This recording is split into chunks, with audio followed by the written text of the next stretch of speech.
God, I was trying to record this and then an alarm went off that ended the recording and I almost like broke my desk. Anyways, hi everybody, the Nameless Narcissist here once again. Simple man diagnosed with MPD, giving you the facts on narcissistic personality disorder and pathological narcissism and the things that go on in my head. If you like this video, please like, comment, and subscribe, but keep in mind, I am no clinician, I can only speak to my own experiences. I'm so angry about that. Anyways, okay.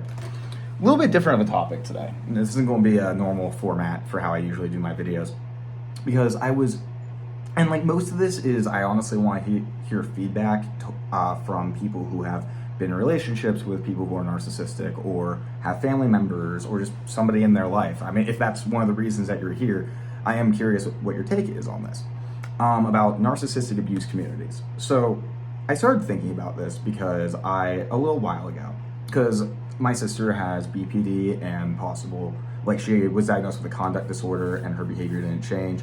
So we're going to say she has a ASPD as well, for the purpose of this video at least.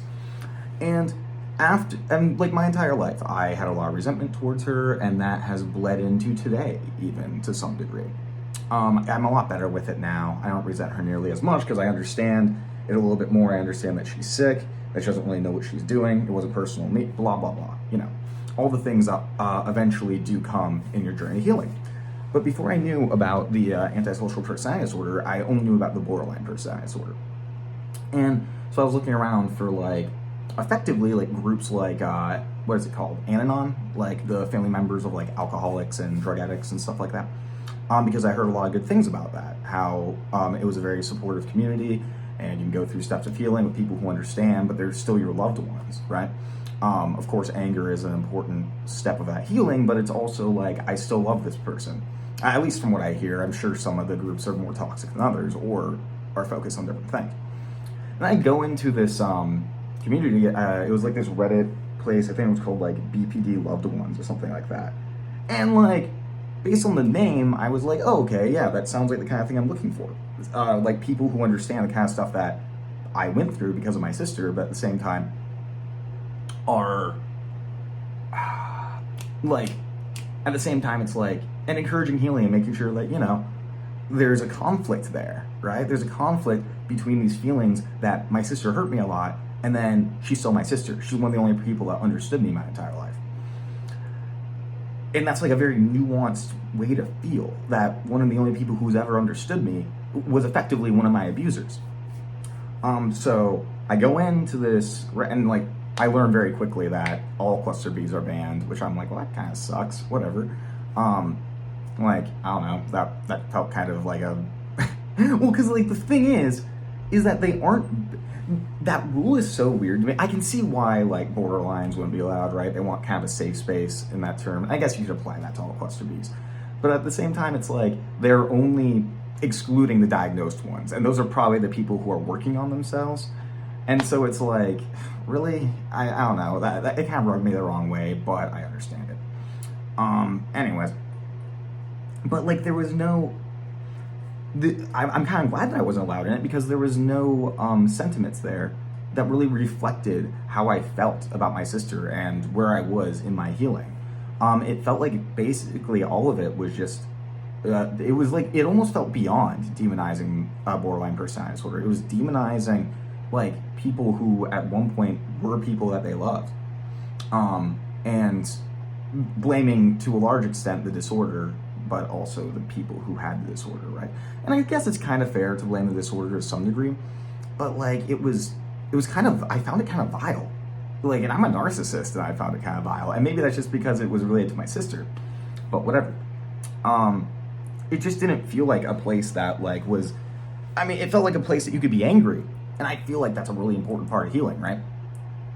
But it didn't feel like somewhere where I could do my entire journey of healing. And I guess you could make the argument that a lot of that journey is going beyond your own. But the sentiments there, I just found kind of nasty. And I kind of find a very similar thing. And I'm not judging anybody who's part of these communities for people who have experienced poor situations with narcissists and stuff like that. I'm not saying that at all. It just seems that I want to hear what other people's opinions on this is, but it does seem kind of toxic. It feels like it's only kind of brewing a continuation of hate. And in these communities, this should be a place where they can be angry, right? Where they can get that out. But also a place to be like, I have conflicted feelings on this because it's somebody that I really loved, but they hurt me a lot. And they kind of neglect the fact that, like, these are, these aren't monsters that were predating on people. And I don't think viewing it like that is helpful towards anybody. But at the same time, and like, there are some complaints from people in my communities of NPD where they're like, well, my parent was a narcissist, hence why I ended up like this. It'd be nice to be able to talk about it. But at the same time, I see how people could need a exclusive place, right, for non-narcissists to feel safe and be able to echo those sentiments, which I completely respect that. And I think maybe it should be more akin to like how AA has a bunch of like there's, women only AA. There's some AA that's like, you have to apply this to like God and stuff like that. There's some AA that's like more secular, and the higher power can be like literally anything in your life, right? And I think that's kind of how that should operate right there. It's like, oh, there's some narcissistic abuse groups that do allow like people who are narcissistic or cluster B who were abused by parents like that, giving them the disorder. You know what I mean? I hope that makes sense. But, and like, I also feel weird talking about this because of my own, how I view these communities and how I feel like this should be a place exclusive for them. I don't feel comfortable guiding these communities at all, right? I don't feel like I should have any part in that. I feel like what I do right now should be the closest thing to having a community like that I should even touch. But I just feel like, I don't know, I just don't feel like a lot of these groups are like helpful towards healing past the initial anger portion.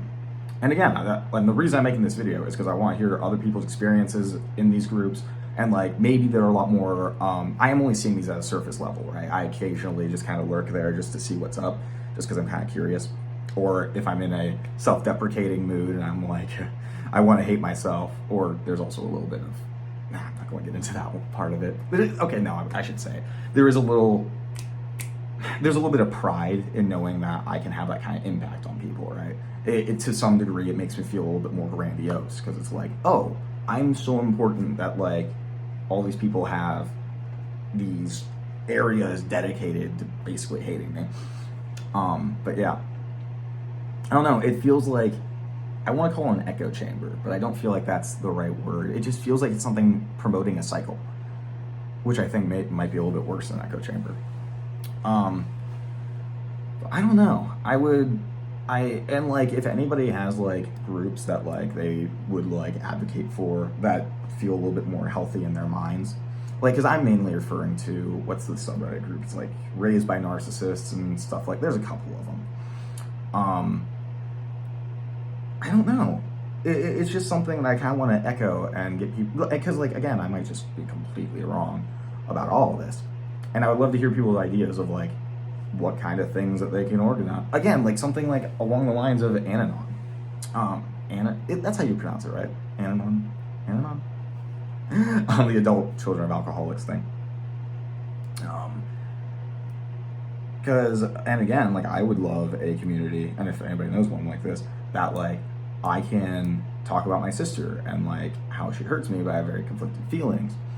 And I can have that anger, but also like have some more, because I still have issues about that. Everyone's going to have issues about, like, for people who well, like, either maybe there's a narcissist still in your life that you kind of have to deal with, or a narcissist who like was very impactful on your life, like your parents or something like that, and you can't just your entire life be like, oh, my parent was a monster.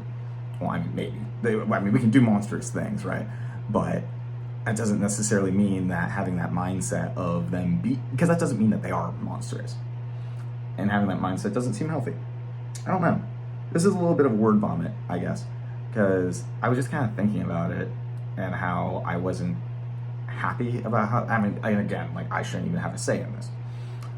But yeah, I do want to hear other people's opinions on it, because I'm curious if like anybody else gets that same vibe, if I could just be biased, honestly. And if you guys did have the opportunity to, how would you like improve those groups and stuff like that? Maybe they're not angry enough, who knows? Because I have this thing that I like to do is where, like, if I see people part of like a subculture, which I would kind of, I don't know if I could consider that a subculture, but I would say it's parallel at the very least. Like, even if they support that culture, like, ask them, what issues do you see in these groups? And what would you, if you change things, what would you improve? Like with people who are in gay communities, I ask that sometimes just because I get curious. And I get some really interesting answers, things I would not have even thought of in terms of how those groups can be like toxic and stuff like that. I'm sorry, I'm like really all over the place in this video. I didn't really have much cohesive things to say, just kind of relating my own experiences with my sister and stuff like that. It's just really sad, I guess. I don't know. I just don't... It just feels like there's so little fucking healing going on all across the board. I'm not completely healed for my sister, and I don't know. I'm just weird. I'm just being weird right now. I'm sorry. This is weird. I do want to hear what you guys have to say, though.